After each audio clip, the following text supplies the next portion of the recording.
My name is Claire. I'm 29 years old, and I never thought a single sentence from my own mother could split my life in two. Pack your things and get out. The words weren't shouted in a fit of temper that would cool by morning. They were carved into me like a verdict. That night, I stood in the doorway with 2 suitcases and rain pounding against the roof, realizing I had just been evicted from the only place I had called home for almost 3 decades. The memory plays in my mind like a film loop, the yellow glow of the kitchen light behind me, the sting of damp air on my cheeks, the silence of my stepfather leaning against the wall with folded arms. They all thought I would cave, that I'd beg to stay one more night, that I would apologize for daring to want more. But I didn't. I walked into the storm, and for the first time in years, the thunder outside was quieter than the chaos inside our house. You need to know something about me before you judge. I wasn't the kind of daughter who fought with her parents over curfews or clothes. I wasn't reckless. I was the one who paid the bills, who fixed the broken furnace at midnight, who worked 2 jobs before finishing high school. I was the glue that kept my family standing when every crack in the foundation threatened to split us apart. But glue hardens, and eventually it breaks. That night, as the rain soaked through my jacket, I asked myself a question. No one in that house had ever asked me, "What about me?"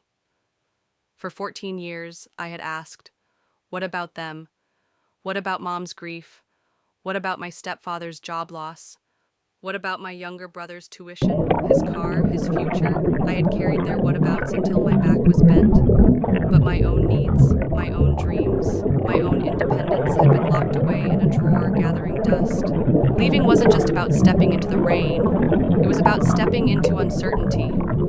I had a new apartment waiting, sure, but what I didn't have was the safety net of family support.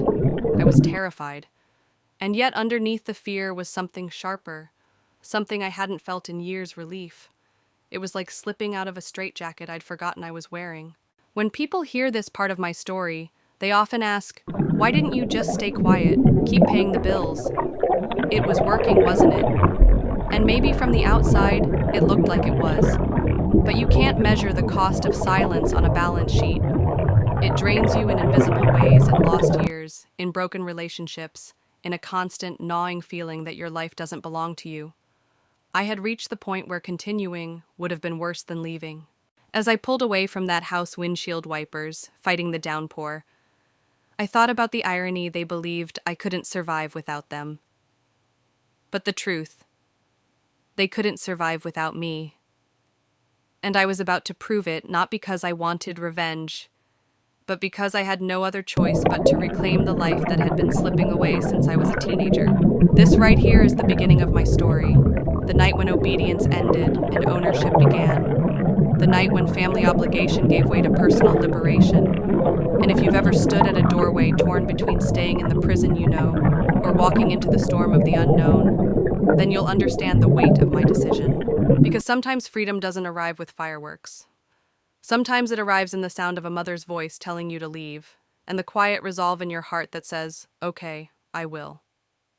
I woke up the next morning in my nearly empty apartment, the walls bare, the floor scattered with only 2 suitcases and a mattress I had borrowed from a friend. The silence was deafening. No one shouting from the kitchen, no footsteps pacing the hall, just me, the hum of the refrigerator, and a weight lifting slowly off my shoulders. But before I tell you how everything spiraled after that night, I need to pause and ask you something. Have you ever reached a point where you finally said enough, where you drew a line in the sand, even if it meant losing the people you loved? If you've ever been in that moment, I want you to share it in the comments. Tell me where you're listening from, because this channel isn't just about my story. It's about building a space where people like us can connect. And if you want to hear more stories of resilience and survival, make sure you subscribe so you don't miss what comes next. Now back to that morning. The rain had cleared, leaving the city washed clean, as if mocking me with its freshness, while I sat surrounded by the stale smell of my own exhaustion. For the first time in my adult life, there was no list taped to the fridge, with overdue bills circled in red. No reminder buzzing on my phone to pay the water bill, the electricity, the car insurance. For years, I had lived like a walking Autopay machine, funneling 70% of my income into keeping a house alive that drained me like a parasite. I thought maybe, just maybe, once I left, my mother would call to apologize. I thought she'd ask if I was safe, if I had enough money to get started, if I needed a ride or a meal. But her first text wasn't an apology. It wasn't even an acknowledgement of the fight. It was a single line, water bill due Friday. Don't forget. I stared at it for 10 minutes, the words burning through my screen. Not, how are you? Not, I miss you. Just a bill, as if I had stepped out to the store instead of stepping out of her life. That message was the moment I understood leaving wasn't going to change their expectations overnight. They had built an entire way of living around me, and they weren't about to dismantle it just because I moved across town. My stepfather called the next day. His voice was gruff, like always, but beneath it was a thin layer of panic. Your mom's upset, he said. This little stunt of yours is causing stress in the family. You need to stop acting out and pay the bills. Nothing has changed. Nothing has changed. The phrase echoed in my head. To them, I was still the responsible one, the safety net, the bank account with legs. Leaving the house didn't mean leaving the role. They couldn't imagine a version of life where they actually carried their own weight. That's when the fear set in. Because maybe they were right, maybe nothing had changed. I was sitting in a new apartment, but my paycheck was still chained to the same old bills. I was free in theory, but in practice I was still their provider. That contradiction sat in my chest like a stone. I remember walking around my apartment, counting my breaths, telling myself, you left for a reason. Don't back down now. But then my phone would buzz again. Another text from my mom, another voicemail from my stepfather, each one a reminder of the trap I had lived in for so long, and the guilt they knew exactly how to use it. They reminded me of Lily, my younger sister, the one bright spot in that house. Do you want her to go without electricity? Without internet for her schoolwork? The knife twisted deeper every time. But here's the truth I want you to hear. Guilt can be a leash if you let it. They will tug it, tighten it, pull until you can barely breathe. But at the end of the day, you're the one wearing the collar, and collars can be broken. That morning, as sunlight poured through my window, I realized something crucial. Leaving wasn't just about moving out, it was about dismantling the invisible systems that bound me. It wasn't enough to carry my suitcases through the rain. I had to reclaim my paycheck, my energy, my freedom. And that meant facing the hardest choice of all, cutting off the autopay that had kept their world spinning at the expense of my own. The story was far from over. The storm wasn't behind me. In fact, it was only gathering strength, waiting for the moment when I would finally cut the cord that tied us together. And when that moment came, everything would change. When people ask me how a grown woman ends up carrying the weight of an entire household, I have to tell them the story doesn't begin in my 20s. It begins when I was 14. That was the year cancer stole my father. 1 month he was coaching my little brother's baseball team. The next he was gone, leaving us with nothing but a stack of hospital bills and the echo of his laughter in our hallways. Grief hollowed my mother out. She went to work part-time at a department store, but most days she moved like a ghost through our house. Some nights she'd sit at the kitchen table staring at a pile of unpaid bills, tears streaking her face. I remember watching her and thinking someone has to fix this. But my brother was only 10. My mother could barely stand upright under the weight of her own sorrow. That left me. So at 14, I became the adult. I learned to stretch a grocery budget until it squeaked. I figured out how to keep the lights on by juggling payment dates. I packed my brother's lunches, walked him to school, helped him with homework, and still managed to get straight A's. My friends were talking about homecoming dances and driver's licenses. I was on the phone negotiating late fees with utility companies. There was one night I'll never forget. The electricity had been cut because a bill slipped through the cracks. My brother was sitting at the table trying to finish his math homework by candlelight. My mom sat with her head in her hands, whispering apologies. I grabbed a flashlight, opened my wallet, and counted every crumpled dollar from the part-time job I had just started at the grocery store. It wasn't enough, but it was something. I walked to the corner store, wired what little I had to the electric company, and by midnight the house was glowing again. My mother hugged me and said, "You're the strongest person I know. I don't know what I'd do without you." At the time, those words felt like a crown. I wore them proudly. I thought being the strong one meant I was special. I didn't realize that crown was forged from chains. Because once someone names you the strong one, they stop imagining you need anything yourself. By the time I was 16, I was balancing school, a job, bagging groceries, and managing every household bill. My teachers praised me for my discipline. Neighbors called me mature beyond my years. No one asked if I was tired. No one asked if I wanted to just be a kid. And the truth was, I didn't let myself ask those questions either. I had a family to keep afloat, and in my mind, failure wasn't an option. But carrying that weight at 14, 15, 16, it shapes you. It convinces you that love equals sacrifice, that your worth is measured in what you give up for others. And so when college acceptance letters came with scholarships and promises of new beginnings, I folded them neatly into a drawer. I told myself just 1 year. 1 year of work, then mom will get back on her feet. Then I'll go to school. That 1 year stretched into 14. Looking back now, I see how early the trap was set. It wasn't that my mother was malicious. She was broken. And in her brokenness, she leaned on me until leaning became dependence, and dependence became expectation. By the time I realized it, the pattern was cemented. I was the provider. I was the one who solved every crisis. I was the daughter who had stopped being a child. Sometimes people romanticize resilience. They tell me I should be proud of stepping up, of becoming the glue that held it all together. And in some ways I am. But here's the darker truth. When you learn to carry the whole world on your back as a kid, no one ever takes it off you. You have to decide one day to shrug it off yourself. That night in the rain when I carried my suitcases out of my mother's house wasn't the first time I carried more than I should. It was just the first time I carried only my own weight. And it all started with that 14-year-old girl staring at a stack of unpaid bills, whispering to herself, "If I don't do it, who will?" When graduation day arrived, I wore the honor cords draped over my gown with a bittersweet pride. My classmates were buzzing about college dorms, road trips, and the freedom of adulthood. I stood in the middle of that crowd smiling for photos, but inside, I knew I wouldn't be joining them. My acceptance letters with scholarships attached were still tucked in the drawer of my bedroom, folded so many times the creases had nearly torn through the paper. I told myself it was temporary. Just 1 year, I thought. 1 year to work full-time to help my mom get back on her feet after Dad's death. After all, she said she needed me. My younger brother was still in middle school, and the bills kept piling up. Surely 1 year of sacrifice was worth the stability of my family. But 1 year bled into two into 5. By the time I was 22, the idea of college felt like a dream that belonged to someone else.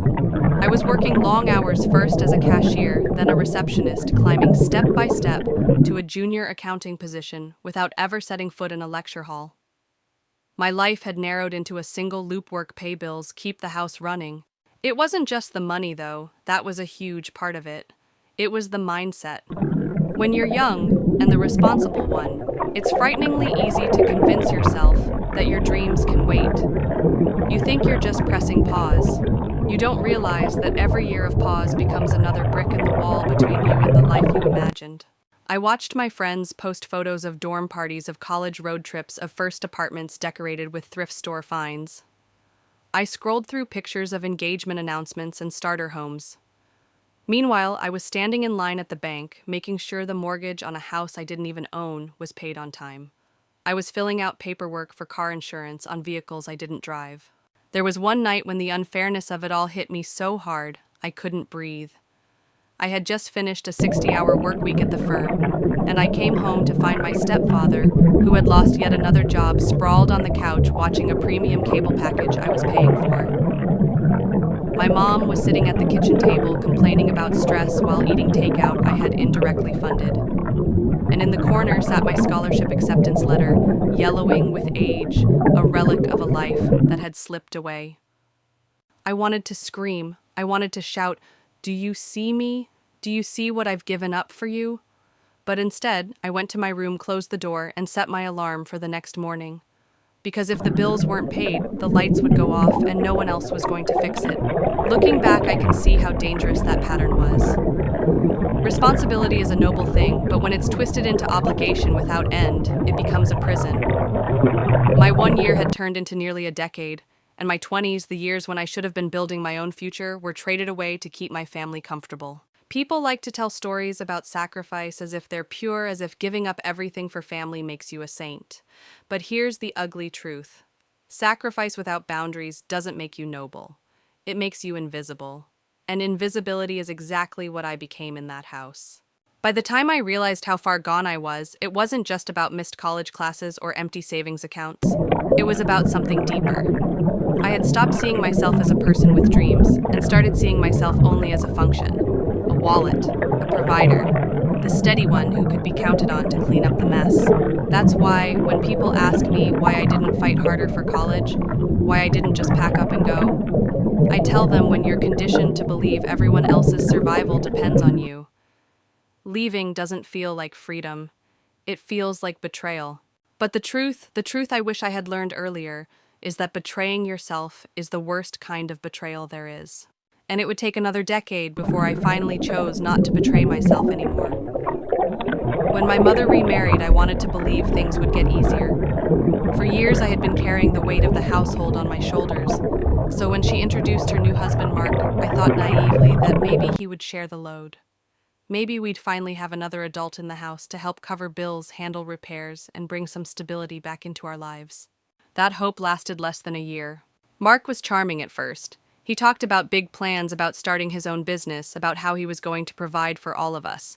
But soon the promises turned to excuses, and the excuses turned into unemployment checks. He quit jobs faster than I could keep track of, always claiming the boss was unfair or that the work was beneath him. Meanwhile, the bills didn't stop arriving. By that point, I was in my mid-20s working full-time at an accounting firm. I should have been saving for my own apartment, maybe even thinking about grad school or a car that wasn't breaking down every other month. Instead, every 2 weeks, my paycheck was funneled directly into covering the mortgage, utilities, groceries, and even Mark's credit card debt. I didn't set this system up, it was my mother. One day, she came to me with a stack of paperwork and said, "It'll just be easier if we link everything to your account. You're so good with money." Easier for them. For me, it was a trap. I remember sitting at my desk at work one afternoon, opening my online banking and seeing that nearly every dollar had vanished within days of being deposited. Mortgage gone, car insurance gone, groceries gone. Mark had even upgraded our cable package to include premium sports channels and movie subscriptions. I couldn't afford new shoes, but he was watching pay-per-view boxing matches in high definition. The resentment grew inside me like a sickness. Every time I walked into the house and saw Mark lounging on the couch, I felt my chest tighten. He'd crack open another beer, smirk at the television, and call out, "Hey, did you pick up more snacks on your way home?" Like I was his personal delivery service, not the woman funding the very roof over his head. And my mother, she looked at me, not as her daughter, but as the family provider. Whenever I tried to bring up the unfairness of it, she'd sigh and say, "We're a family. Families share everything." But I wasn't sharing, I was being drained. There was one night that stands out more than the others.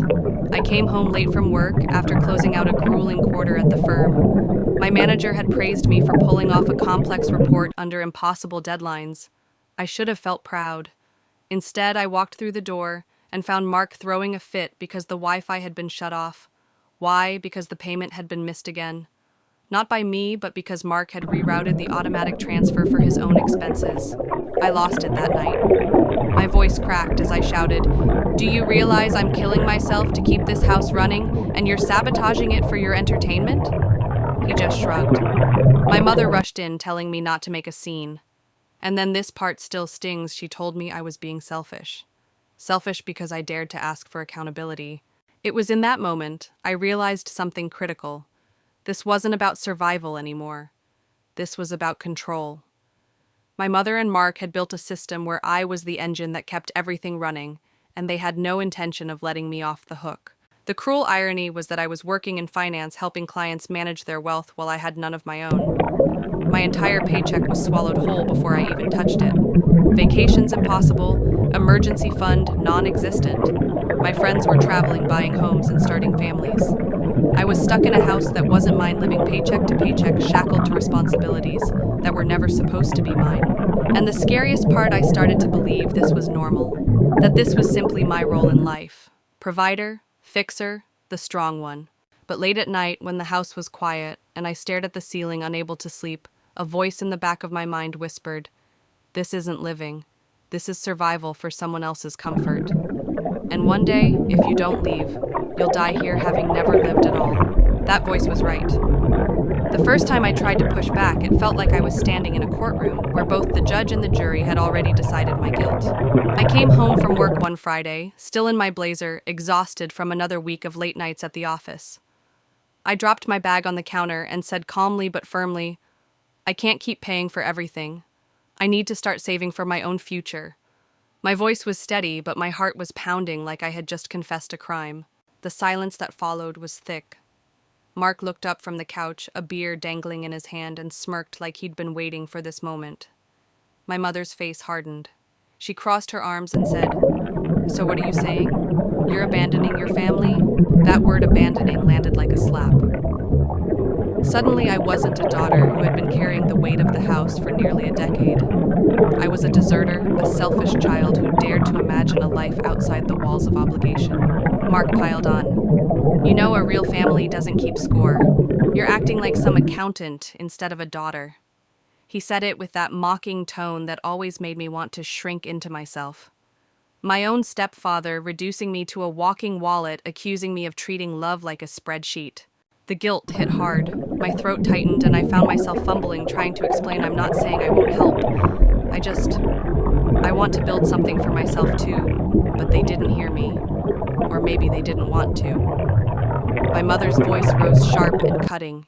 "Do you know what it feels like to raise children alone? To lose a husband and carry that grief while still making sure you had a roof over your head? And now that you're grown, you want to throw that sacrifice back in my face." It was like she had reached into my chest and twisted every ounce of love and loyalty I still carried for her. Because that was her weapon guilt. She knew exactly how to use it. And it worked. I backed down that night. I apologized like I had done something wrong. I told myself maybe just a little longer. Maybe once Mark finds a stable job. Maybe once my brother graduates. Always another reason. Always another delay. But resentment doesn't vanish just because you push it down. It festers. And every time I saw another direct withdrawal hit my account for something I didn't authorize, the resentment deepened. There was a moment, a few months later, that crystallized everything for me. I had been saving quietly, stashing away small amounts in a separate account they didn't know about. It wasn't much, but it was mine. One night I came home and found my mother at my desk, rifling through my papers. She held up the bank statement like it was evidence in a trial. "What's this? Why are you hiding money from your family?" I tried to explain that it was just for emergencies, that I wanted to feel some security for once. But she shook her head, her voice trembling with anger. "You think you're too good for us. You think we're just parasites." Mark stepped in, then his tone dripping with false calm. "If you really loved your family, you wouldn't keep secrets. What's mine is yours. What's yours is mine. That's how families work." But that wasn't how families work. That was how control worked. I realized in that moment that I wasn't being asked to contribute. I was being demanded to surrender. Surrender my earnings, my future, my very sense of self. Still, the guilt anchored me in place. I didn't walk out, not yet. Instead, I promised myself one day I'll break free. I'll build a life where my worth isn't measured by the bills I pay or the debts I erase. Until then, I kept the secret account alive, dollar by dollar. While on the surface, I played the role they demanded. Dutiful daughter, reliable provider, silent engine of the household.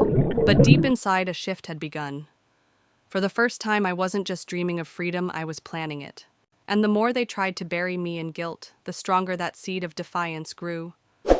The breaking point came on a Sunday morning, one of those gray, overcast days when the air feels heavy before a storm. I woke early, hoping for a rare, quiet moment with a cup of coffee before the house stirred awake. But when I checked my secret account, the one I'd been nurturing in silence for months, my blood ran cold. The balance was nearly zero. Gone. I stared at the screen, refreshing it again and again as if the numbers might somehow correct themselves. But they didn't. My savings, the small lifeline I had been building in stolen fragments of each paycheck, had been drained. For a long time, I just sat there, paralyzed. My hands shook so hard the coffee mug slipped from my grip and shattered on the floor. That sound, porcelain breaking, snapped me into motion. I stormed down the hallway, my heart hammering. Mark was at the kitchen table, scrolling on his phone. My mother was by the sink, humming as if the world hadn't just collapsed beneath my feet. I slammed the printed bank statement on the table. "Where is it?" My voice was raw louder than I intended. Mark barely glanced up. "What are you talking about?" "You know what I'm talking about," I snapped. "The money. My account. It's gone." For a split second, I saw it, the flicker of recognition in his eyes. Then he leaned back in his chair, calm as ever, and said, "We needed it. Bills don't pay themselves." The room tilted. My chest burned. We needed it. That was my emergency fund, the one thing tethering me to the hope of a future beyond this suffocating house. "You had no right," I said, my voice shaking with rage. "That was mine. I worked for every single dollar." My mother turned, then her face tight with disappointment. "How could you hide money from us, from your own family? Do you know how that makes us feel?" I laughed bitterly, though there was no humor in it. "You're worried about how you feel. What about me? I've been paying for everything, mortgage, utilities, even Mark's credit cards, and the one piece I kept for myself. You stole." Mark slammed his fist on the table, the sound sharp enough to make me flinch. "Watch your tone. We're family. Families don't keep secrets." I shot back, "Families also don't bleed one person dry while everyone else sits back and takes." The argument exploded, then voices crashing against each other like thunderclaps. My mother accused me of betrayal. Mark accused me of selfishness. And I finally, after years of silence, let every ounce of bitterness spill out. I told them how I felt like a prisoner chained to their failures. How every dream I once had, traveling grad school, building a home of my own, had been sacrificed to keep them comfortable. How I was sick of being treated like a walking bank account instead of a daughter. The words poured out so fast I barely recognized my own voice. It wasn't the quiet, compliant version of me they'd grown used to. It was the version that had been buried under years of guilt and obligation, finally clawing its way to the surface. And the more I spoke, the more their masks slipped. Mark's smirk dissolved into fury. My mother's guilt-laden speeches sharpened into venom. At one point, she spat out, "If you leave, don't bother coming back. You won't have a family anymore." That cut deeper than I wanted to admit.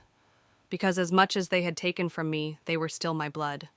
The idea of walking away entirely, of severing every tie, terrified me. But then I looked at the empty bank statement in my hand, and the truth hit me with crushing clarity. They had already made that choice for me. When they drained my account, they didn't just take money, they took trust. They took the last shred of hope that maybe someday things could change. I stood there in the kitchen, shaking, and whispered, not for them, but for myself, "This ends now." For the first time, I wasn't asking, I was declaring. And though I didn't yet know how I knew the next step was inevitable, I had to get out. Once the shouting ended, the silence that followed felt heavier than any noise. I retreated to my room, closed the door, and pressed my back against it as if I were barricading myself from intruders. My chest still heaved, my throat raw, but beneath the exhaustion, something new burned, quietly resolve. I realized then that if I stayed, they would never stop taking. My mother's guilt would never soften. Mark's entitlement would never fade. And my brother, though still young, was being taught by their example that draining me was acceptable, normal even. That night, lying awake in the dim glow of my phone, I began planning. Not dreaming planning. I started with research. I read article after article about people escaping financial abuse, about how to secure your accounts, how to protect your credit, how to quietly prepare for independence. I opened a brand new bank account online under a credit union across town, one they couldn't possibly know about. I memorized the login. I never wrote it down. This one would be invisible. I began gathering evidence too, not for revenge, not yet, but to protect myself. Screenshots of transactions where they siphoned money from my accounts, copies of statements showing withdrawals I hadn't authorized, even text messages where Mark casually mentioned bills being handled. I tucked them into a cloud folder under an innocuous name, a secret archive of the truth. Each step was small, almost invisible to them, but monumental to me. It was like laying bricks for an escape tunnel, inch by inch, night after night, until one day I could crawl through to freedom. Still fear gnawed at me. If they discovered my new account, if they caught me moving money, they'd explode again.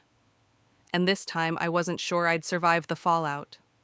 So I played the part, dutiful daughter, apologetic provider.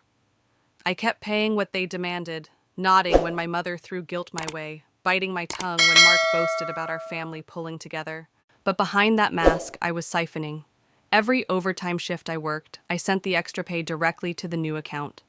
Every small bonus, every tax refund, every forgotten check from freelance work, I funneled it quietly out of their reach. At the same time, I began shedding their control in other ways. I checked my credit report, found debts in my name I never agreed to, and froze any new accounts. I rerouted my mail to a secure box downtown. I even started stashing cash in the lining of an old suitcase beneath my bed. Emergency money they could never touch. Piece by piece, I was disentangling myself from their web. But leaving wasn't just about money. It was about courage. For years, I had believed their voices louder than my own, that I was selfish, ungrateful, unworthy of love, unless I gave until nothing was left. To walk away meant rejecting that narrative completely. It meant saying I deserve more. And that terrified me almost as much as it thrilled me. One evening, as I sat in my room combing through rental listings, my mother knocked softly on the door.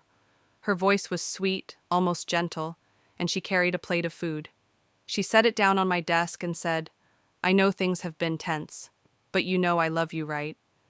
Everything I do is for family." Her words might have swayed me once.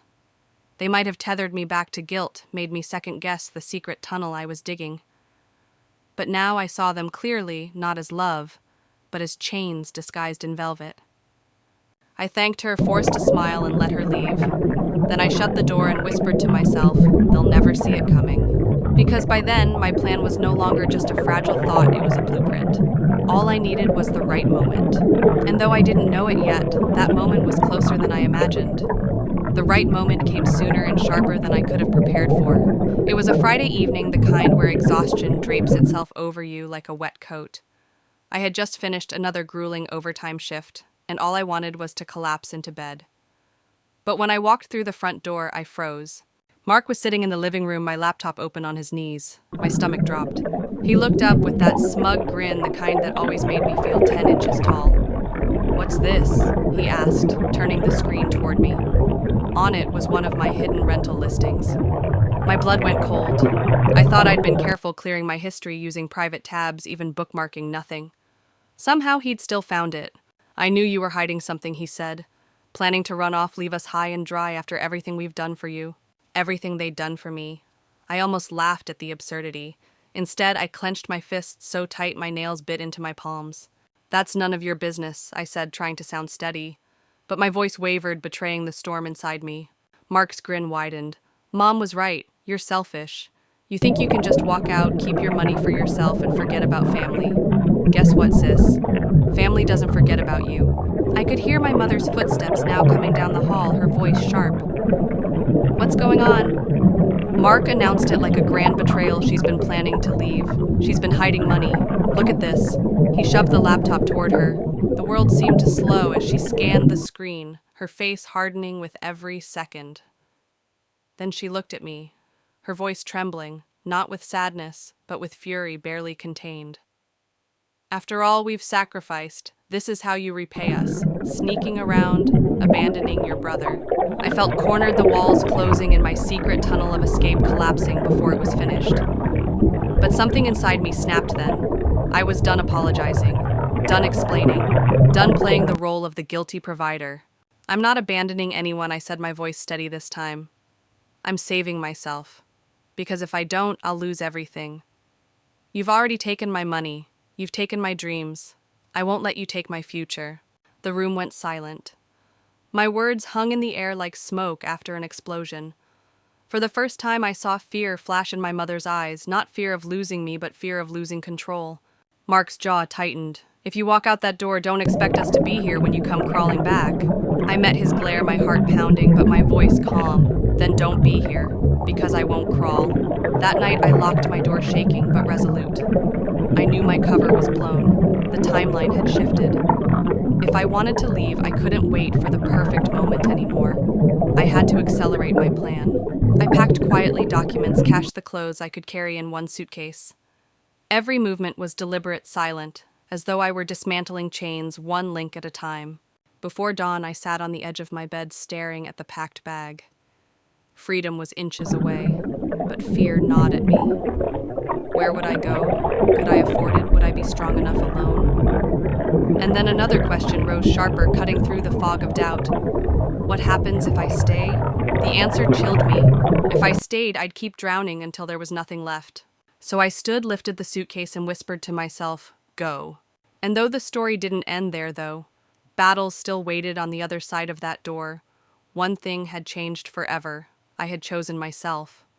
The suitcase felt heavier than it should have, not because of what was inside, but because of what it symbolized, every piece of me that I'd fought to reclaim, every shred of hope I had left.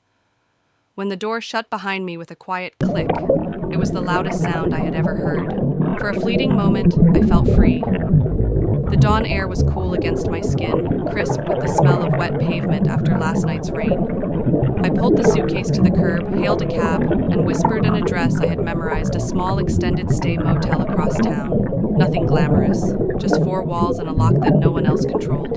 When the door closed behind me in that room, I sank onto the stiff bed, staring at the ceiling. The silence was deafening. No one yelling, no one accusing, no one rifling through my things. Just me. My pulse slowed, and I thought, this is what peace feels like. But peace is fleeting when the weight of reality crashes in. By morning, my phone buzzed relentlessly with calls and texts. My mother's messages poured in first. Come home. You're confused. Don't throw away your family. Then we raised you better than this. And finally, the sharpest dagger, you'll regret this for the rest of your life. Mark's messages were worse. Threats about taking legal action, about telling everyone I was unstable, about cutting me off for good. He even sent a photo of my old room bare, except for the plate of food I hadn't touched. His caption read, "This is what you left behind." For a moment, guilt clawed at me. What if they were right? What if I really was selfish? What if I couldn't make it on my own? But then, I looked around at the little motel room. The air smelled of stale coffee, the curtains were thin, and the mattress was hard, but it was mine. My money paid for it. My decision brought me here. Nobody else had a key. That truth steadied me. I unpacked carefully, almost ritualistically. Important documents in a folder under the mattress, my cash stash tucked into the lining of my suitcase, my clothes folded neatly into drawers. Each action whispered, "You belong to yourself now." Still, survival wasn't just about escaping, it was about building. And that terrified me. Rent was due in a week, food wasn't cheap, and I had no safety net if something went wrong. So I threw myself into work. I picked up every overtime shift I could.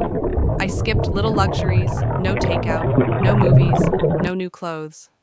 I learned how to stretch $1 until it screamed. Ramen noodles and peanut butter sandwiches became my daily diet, not out of preference, but out of necessity. It was exhausting. Some nights I lay in bed staring at the ceiling fan, wondering if I'd traded one form of prison for another. The independence I had craved came with a cost I hadn't fully calculated, crushing loneliness. There was no laughter echoing down the hallway, no familiar clatter of home. Just silence, heavy and endless. And yet within that silence something grew. A kind of strength I had never felt before. Every bill I paid on my own was proof. Every morning I woke up in a space no one could invade was victory. I wasn't just surviving. I was planting seeds of a new life. One night after weeks of grinding, I opened my laptop and checked the balance of my secret account. For the first time, I saw more than just survival money. I saw possibility. Maybe not much, but enough to make me believe. Still, the shadows of my family lingered. I caught myself flinching whenever my phone buzzed, half expecting another barrage of guilt. I avoided certain parts of town, terrified of bumping into them. And in quiet moments, doubt whispered, "What if they find you? What if they destroy everything you've built?" But I reminded myself running was never about hiding. It was about standing tall, about claiming what was mine. And though fear still stalked me, something deeper began to rise resolve. Because I knew this wasn't the end of the story. It was only the beginning of a battle much bigger than motel walls and overtime shifts. And the fight that was coming would test everything I thought I knew about family loyalty and freedom. I thought leaving would be the hardest part. I was wrong. Weeks into my new life, the calls slowed down, but something darker replaced them, rumors. They started small, a whisper from an old coworker who pulled me aside. "Hey, is it true you had a breakdown? That's what your brother said." The words hit harder than any slap. A breakdown, I wasn't broken, I was finally standing. But it didn't stop there. At the diner I used to frequent, an old neighbor shook her head when she saw me. Your mother said you're lost, that you're making reckless choices. We're all praying for you, praying for me, as if I had sinned by saving myself. The gossip spread like wildfire, twisting my escape into betrayal, my independence into madness.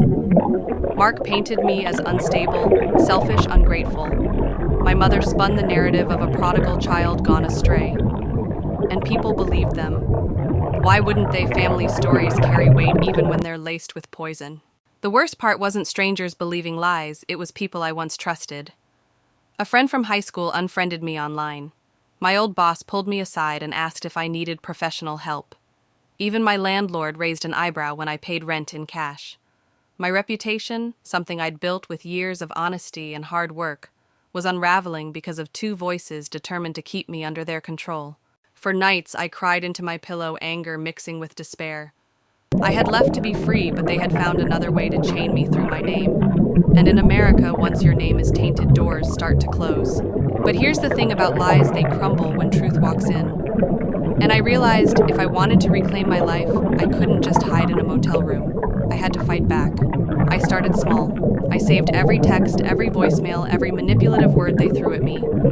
I documented dates, times, witnesses. I became my own detective, building a case brick by brick. Because if they wanted to smear me, I would expose them. Then I began speaking up. When a neighbor asked if I was okay, I didn't shrink. I looked them straight in the eye and said, I'm more than okay. I walked away from abuse. That doesn't make me broken, it makes me free. Some people still whispered, some still judged, but others began to see.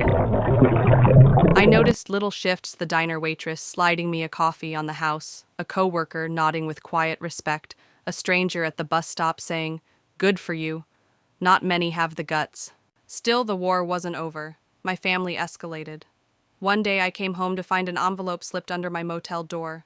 Inside was a typed letter, cold, clinical, threatening legal action. They accused me of stealing from family funds, demanded repayment, and warned of consequences if I didn't return home immediately. My hands shook as I read it, but then something clicked. For the first time, I wasn't afraid. I was furious. This wasn't just about lies anymore. This was about power, and they were about to learn that I wasn't the same person who once bowed her head and obeyed. I called a lawyer the next morning. It drained most of my savings, but it gave me something priceless: validation. My lawyer explained the letter had no legal standing. It was intimidation dressed in legal jargon. And if my family continued, we could file harassment charges. That knowledge lit a fire in me. They had tried to strip my dignity with rumors. They had tried to scare me with threats. But all they had done was push me closer to the edge of becoming unshakable. And deep down I knew if they wanted a war over my freedom, they'd chosen the wrong battlefield. Because I wasn't running anymore. I was preparing to stand. The storm I had been dreading finally broke. It began on a Sunday morning. I was walking back from a laundromat, arms heavy with a basket of warm clothes, when I noticed the crowd. A few doors down from my motel, a cluster of people huddled around a car.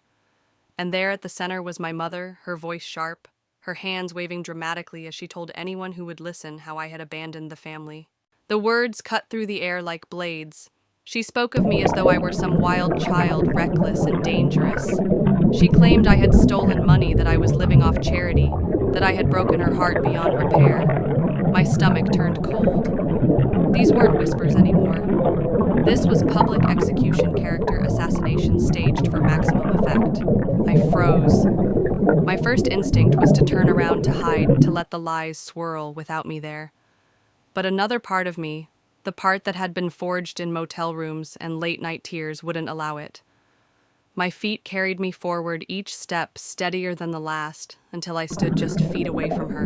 Enough, I said, my voice low but firm. The crowd hushed. My mother spun to face me, her expression flickering between shock and fury. For a moment, we locked eyes, two people bound by blood, divided by truth. You think you can shame me? I asked. You think you can break me by telling stories? Go ahead. But here I am. Look at me. I'm not broken. I'm free. The silence that followed was electric. Some faces in the crowd softened, doubt creeping into their eyes. Others stared uncertain, caught between loyalty to the drama and the undeniable reality standing in front of them. My mother sputtered, searching for words, but I didn't give her the chance. I turned and walked away, my laundry basket clutched tight against my chest like a shield. That confrontation ignited something in me. I was done hiding, done letting others tell my story. If my family wanted to smear me in public, then I would defend myself in public. I started with small steps. At work, I spoke openly about why I had left, how control had been disguised as love, how loyalty had been twisted into chains. I didn't give names, but I gave truth. And to my surprise, people listened. Some shared their own stories of family manipulation. Others thanked me for speaking words they hadn't yet found for themselves. But the fight was far from over. A week later, I received notice that my brother had filed a police report accusing me of stealing jewelry from the family home. My hands trembled as I read it, but my lawyer's voice steadied me. They have no evidence. They're trying to scare you. Still, fear clung to me like smoke. What if the police believed him? What if my job found out? What if I lost everything I'd fought so hard to build? That night, as rain pounded against my motel window, I sat in the dim light and wrestled with the weight of it all. The rumors, the threats, the public humiliation, it was too much for one person to carry. And yet I realized I wasn't carrying it alone anymore. Each person who had quietly shown me kindness, each stranger who had said good for you, had added a thread of strength to my resolve. And so I made a choice. No more silence. No more waiting for them to stop. I would take control of the story once and for all. The next morning, I drafted a letter not to my family, but to the community center where I volunteered occasionally. I offered to speak at their weekly gathering about reclaiming your life from toxic environments. To my shock, they agreed. Standing before that small group weeks later, my palms sweaty, I told the truth, not just mine, but the truth of anyone who had been shackled by shame. I spoke of how freedom costs more than anyone warns you, but how it's worth every lonely night and every tear. And when I finished, the applause was quiet, but genuine. In that moment, I realized my family could spread rumors all they wanted, but I had found a voice stronger than their lies. And that voice was only beginning to rise. I thought the smear campaigns, the fake police reports, and the public confrontations were the worst my family could do. I was wrong. The real blow came when I opened my mailbox one Friday morning and found an official-looking envelope with bold letters across the top, "Notice of Eviction." My stomach dropped. The motel owner had received a formal complaint claiming I was hosting illegal activities in my room. Drugs, prostitution. The ugliest, most fabricated accusations possible. For a long moment, I just stood there in the parking lot, the paper trembling in my hands. My cheeks burned hot with shame, even though I knew it was a lie. That was the genius of their cruelty. Lies don't have to be true to destroy you. They just have to exist. I went to the manager immediately, letter in hand, my voice shaking as I explained. He frowned, rubbed the back of his neck, and finally said, "Look, I don't think you're that kind of person, but complaints like this, they attract cops, and I can't have trouble on my property. You've got a week to clear out." A week. After everything, working extra shifts, paying every bill on time, clawing my way toward stability, they had found a way to knock the ground out from under me. That night, I sat on the edge of my bed, staring at the bare walls of my tiny room. The place wasn't much, but it was mine. And now it was slipping through my fingers because my family refused to let me breathe. For the first time in months, despair wrapped its hands around my throat. Maybe they were right. Maybe I couldn't survive without them. But then, almost as if on cue, my phone buzzed. A message from someone I barely knew, a woman who had attended the community talk I'd given a week earlier. "Your words helped me leave a toxic relationship. If you ever need support, I'm here." I stared at that text, tears stinging my eyes. Here I was, drowning in the lies my family spread, and yet my truth had still managed to reach someone. That meant something. That meant I couldn't give up. I began making calls, searching for a way forward. I found a small nonprofit that helped women in crisis housing situations. When I explained what was happening, they didn't hesitate. "You're not the first," the woman on the phone said gently. "We can help you relocate until you're back on your feet." For the first time in days, I breathed easier. My family had tried to evict me into the streets, but instead they had pushed me toward people who actually cared. Still, their war wasn't over. A few days later, as I packed my belongings into cardboard boxes, I received another blow, a letter from a local bank. It said my name had been flagged in connection with fraudulent credit applications. My credit score, something I'd been carefully protecting, was tanking overnight. It didn't take long to trace the source. My brother. He had all my old information from when I lived at home, and he was using it to sabotage me financially. I was furious, but strangely I wasn't afraid this time, because I had already started documenting everything. My lawyer had a thick folder of evidence threatening voicemails, false reports, fake letters, and now identity theft would be the final straw. That night, as I taped the last box shut, I looked around the empty room and whispered to myself, "They think this is the end, but it's not, it's the beginning." Because here's the truth I hadn't realized until then: every attack they launched only made my story stronger. Every lie they told made my truth louder, and the very tools they used to destroy me would soon become the evidence that exposed them. The eviction, the rumors, the threats, all of it was building towards something bigger. A confrontation I hadn't planned, but now couldn't avoid. I didn't know how it would unfold, but I knew this: when the moment came, I wouldn't be running or hiding. I would be standing, and for the first time they would have to face me not as their victim, but as their equal. The twist was coming, and it wouldn't be mine alone, it would belong to everyone who had ever been silenced by the ones who claimed to love them.